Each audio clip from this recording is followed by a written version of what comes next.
Good morning विद्यार्थी मित्रों। આપણે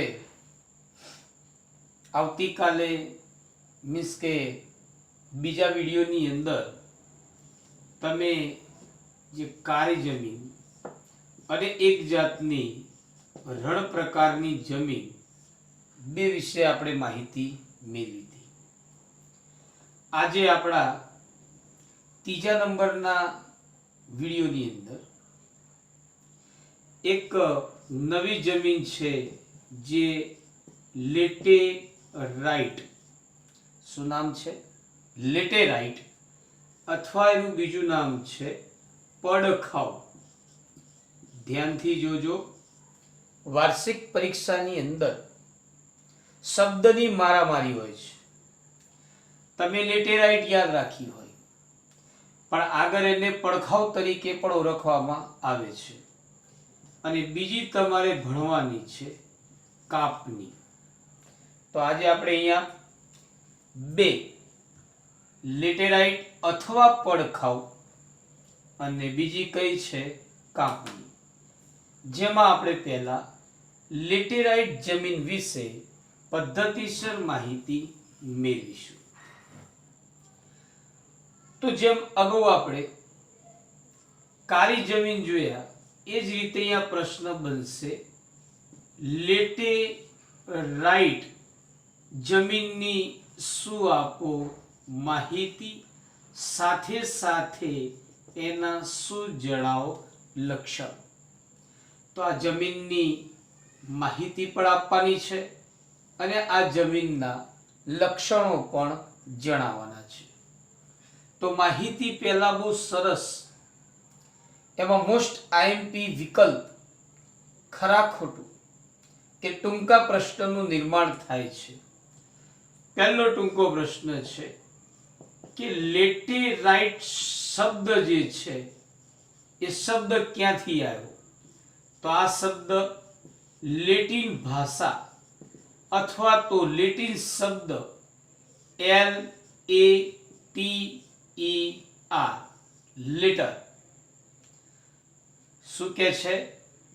લેટેરાइट શબ્દ લેટિન ભાષા કે લેટિન શબ્દ લેટર એટલે ને બીજી ગુજરાતી ભાષામાં ઈટ કહેવાય, એના ઉપરથી ઉતરી આવેલો શું છે શબ્દ। તો તમારી પાસે મોસ્ટ વિકલ્પ વાળો પ્રશ્ન આવ્યો।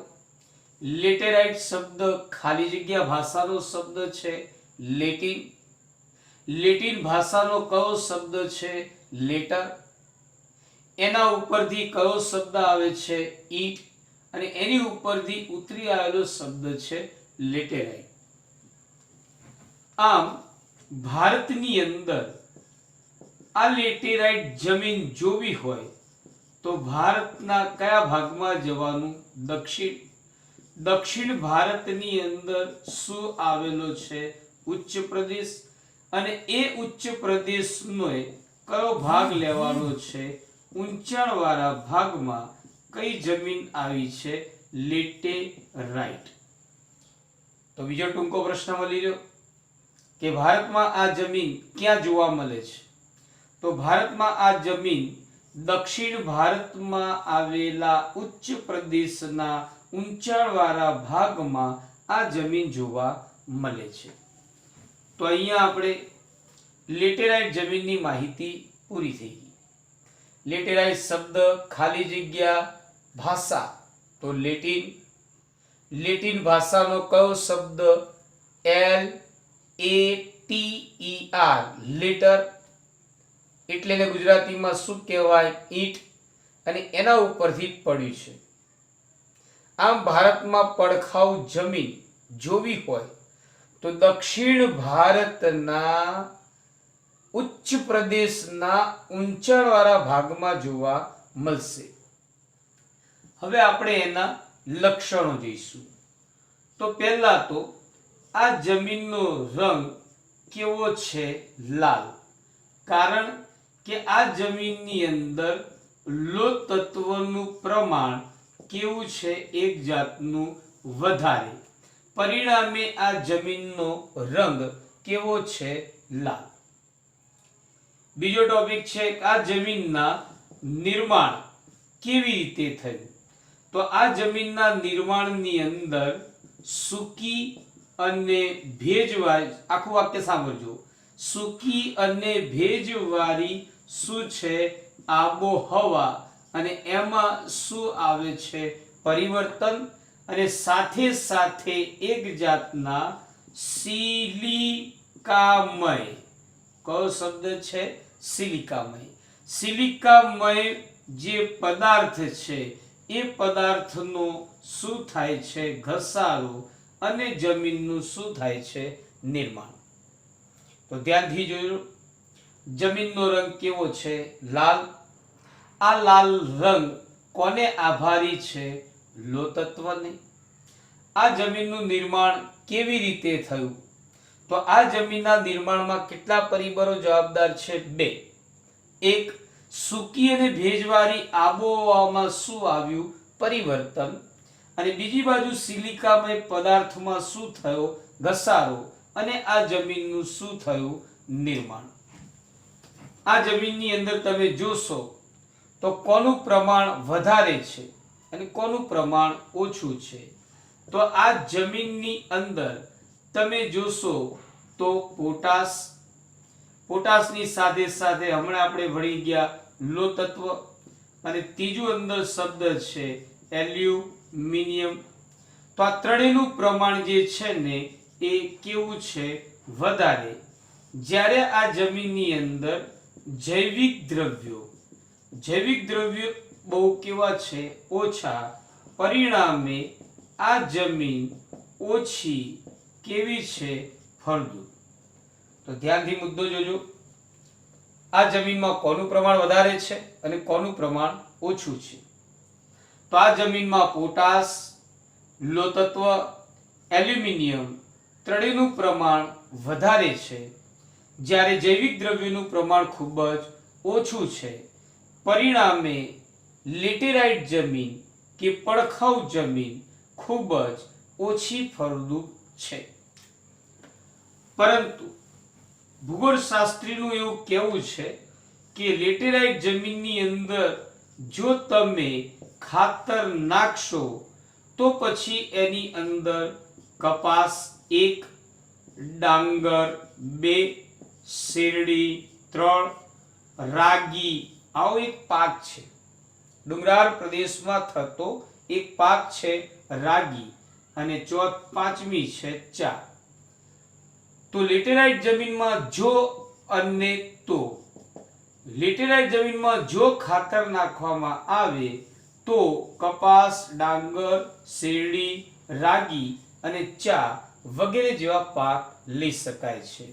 તો વિદ્યાર્થી મિત્રો, અહીંયા આપણે સરસ મજાની લેટેરાઇટ જે જમીન છે એ લેટેરાઇટ જમીન વિશે સંપૂર્ણ તમને માહિતી અને એના શું ભણી ગયા આપણે લક્ષણો. પહેલું, ખાલી જગ્યા ભાષા તો લેટિન. એનો શબ્દ કયો LATER, લેટર, એટલે કે ઈંટ પરથી ઉતરી આવ્યો. ભારતમાં જમીન જોવી હોય તો દક્ષિણ ભારતના ઉચ્ચ પ્રદેશના ઊંચાણવાળા ભાગમાં જોવા મળે છે.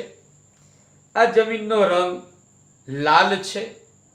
રંગ લાલ કોને આભારી છે તો કે લોહ તત્વના પ્રમાણને આભારી છે.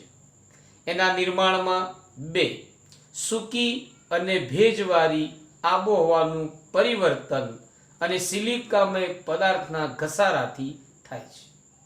જમીનમાં પોટાશ, લોહ તત્વ, એલ્યુમિનિયમનું પ્રમાણ વધારે છે, જ્યારે જૈવિક દ્રવ્યનું પ્રમાણ ઓછું છે. પરિણામે આ જમીન ઓછી ફળદ્રુપ છે. પરંતુ જો જમીનમાં ખાતર નાખવામાં આવે છે તો પછી તમે કપાસ, ડાંગર, શેરડી, રાગી, ચા જેવા પાક લઈ શકો છો. હવે આપણી પાસે એવી જમીન બીજી છે કાપની જમીન. તો કાપની જમીનની જે વાત કરીએ છીએ તો કાપની જમીન તો ખાસ કરીને એવું કહી શકાય છે કે કાપની જમીન ભારતની અંદર આમ તો મોટા ભાગના પ્રદેશમાં જોવા મળે છે. છતાંય કોઈ વિદ્યાર્થીનો એવો આગ્રહ છે કે મોટા ભાગના પ્રદેશ તો ખરી, પણ છતાંય ખાસ કરીને કયા? તો ખાસ કરીને એક તો મુક્ત ત્રિકોણ પ્રદેશોની અંદર અને બીજા ખાસ કરીને મેદાનના પ્રદેશોની અંદર જોવા મળે છે. બીજો પોઈન્ટ, કાપની જમીન ભારતમાં કેટલી છે? તો કાપની જે જમીન છે એ ગઈકાલ આપણે શીખ્યા એ પ્રમાણે ભારતની કુલ જમીન બરાબર 100% માંથી કેટલા ટકા છે? 43% જમીન કઈ છે? કાપની. તો કાપની જમીનની આપણે શરૂઆત કરી. એ કાપની જમીનની અંદર શરૂઆતની અંદર અહીંયા સીધું કે કાપની જમીન ભારતની અંદર ક્યાં આવેલી છે?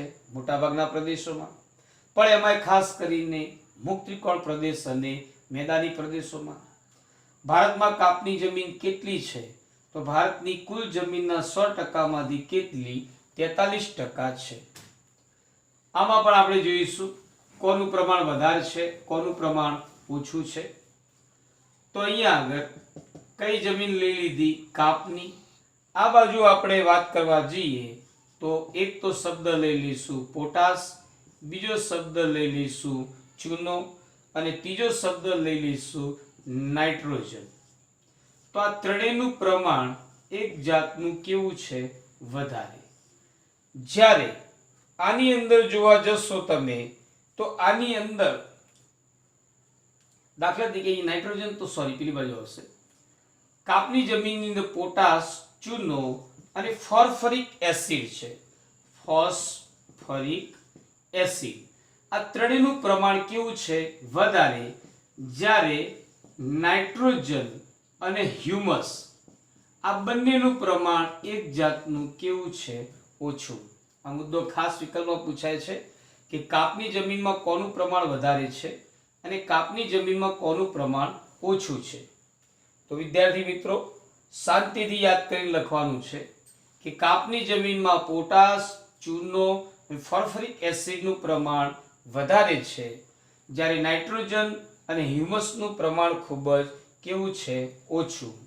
પરિણામે અહીં એક શરત છે, જો આ જમીનની અંદર કઠોર, આ જમીનમાં જો તમે કઠોરની ખેતી કરશો તો એમાં નાઇટ્રોજનનું જે પ્રમાણ છે એ શું કરી શકાય છે? વધારી શકાય છે.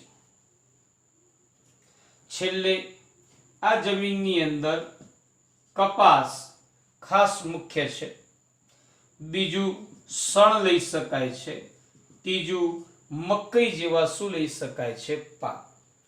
તો અહીંયા તમારે કાળી જમીનની પણ માહિતી પૂર્ણ થઈ જાય છે. પહેલા તો ભારતની કુલ જમીનના કેટલા ટકા? 43%. ખાસ કરીને મુક્ત ત્રિકોણ પ્રદેશ અને મેદાની પ્રદેશોમાં જોવા મળે છે. આ જમીનમાં પોટાશ, ચૂનો અને ફોસ્ફરિક એસિડનું પ્રમાણ વધારે છે, જ્યારે નાઇટ્રોજન અને હ્યુમસનું પ્રમાણ ઓછું છે. પરિણામે આ જમીનમાં જો કઠોરના પાક લેવામાં આવે કે ખેતી કરવામાં આવે તો નાઇટ્રોજનનું પ્રમાણ વધારી શકાય છે. આ જમીનમાં મુખ્ય કપાસ, શણ, મકઈ જેવા વિવિધ પ્રકારના પાક લેવાય છે. તો આપણે હવે એને પદ્ધતિસર મુદ્દા વાઇઝ જોઈશું. તો પહેલું છે કાપની જમીન. તો ભારતમાં કાપની જમીનનું પ્રમાણ કુલ 100% માંથી કેટલા ટકા છે? 43. આમ કાપની એટલે કે આ જમીન મેદાન પ્રદેશોમાં અને મુક્ત ત્રિકોણ પ્રદેશોમાં જોવા મળે છે. આ જમીનમાં પોટાશ, ચૂનો અને ફોસ્ફરિક એસિડનું પ્રમાણ કેવું છે? વધારે. જ્યારે નાઇટ્રોજન અને હ્યુમસ એટલે કે કાપનું પ્રમાણ કેવું છે? ઓછું. પરિણામે આ જમીનમાં જો તમે કઠોરનો પાક લેવામાં આવશે તો નાઇટ્રોજનનું પ્રમાણ તમે વધારી શકો છો. આ જમીનની અંદર ઘઉં, ડાંગર, શેરડી, શણ, કપાસ, મકઈ જેવા શું લઈ શકાય છે? પાક. એ જ રીતે મુદ્દા વાઇઝ આપણી પાસે ત્રીજો અહીંયા પ્રશ્ન છે જે તમને આપે છે લેટેરાઇટ. તો લેટેરાઇટ જમીનની વાત કરવા જઈએ તો પહેલા તો લેટેરાઇટ જમીનનું બીજું નામ કયું છે? પડખાઉ જમીન. આમ લેટેરાઇટ નામ કોની ઉપરથી આવ્યું? તો લેટિન શબ્દ લેટર એટલે કે ઈંટ પરથી પડ્યું છે.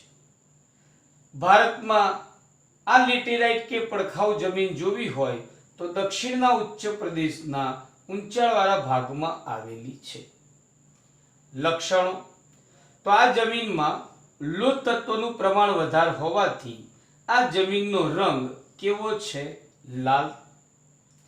જમીનનું નિર્માણ તો આ જમીનનું નિર્માણ સૂકી અને ભેજવાળી આબોહવાનું શું થયું? પરિવર્તન અને સિલિકામય પદાર્થોના શું છે? ઘસારાથી થાય છે.